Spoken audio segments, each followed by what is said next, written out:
तो दोस्तों 2-3 क्वार्टर की कमजोरी के बाद जेन टेक्नोलॉजी ने अचानक ऐसा नंबर दिखाया जिसके बाद सवाल ये है, क्या कंपनी वाकई में कमबैक कर रही है या सिर्फ वन टाइम फायदा है? तो चलिए Q3 नंबर को डीपली समझते हैं। तो दोस्तों जेन टेक्नोलॉजी ने अपने क्वार्टर 3 के नंबर डिस्क्लोज कर दिए हैं। डेटा करोड्स में है, मैं आपको करोड्स में सिंप्लीफाई कर रहा हूँ।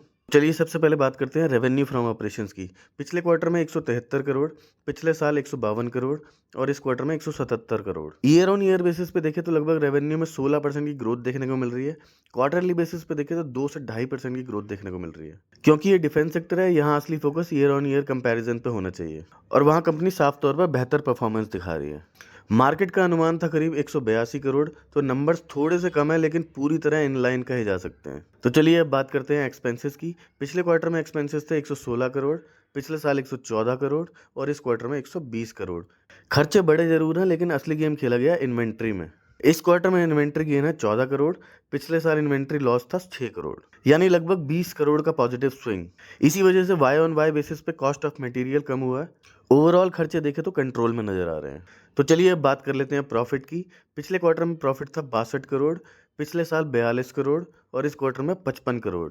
ईयर ऑन ईयर बेसिस पे देखा जाए तो 30% की ग्रोथ देखने को मिल रही है। क्वार्टरली बेसिस पे देखा जाए तो 11% की गिरावट देखने को मिल रही है। यानी क्वार्टरली बेसिस पे देखे तो नंबर कमजोर देखने को मिल रहे हैं लेकिन वाई ऑन वाई बेसिस पे देखे तो काफी मजबूत देखने को मिल रहे हैं।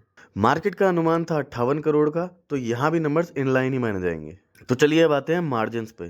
पिछले साल 28.02%, पिछले क्वार्टर में 33.64% और अभी Q3 में 31.32%। ईयर ऑन ईयर बेसिस पे देखें तो मार्जिन में स्पष्ट सुधार देखने को मिल रहा है। पिछली तिमाही में थोड़ा कूल ऑफ हुआ था। तो चलिए अब नजर डालते हैं ईपीएस पे।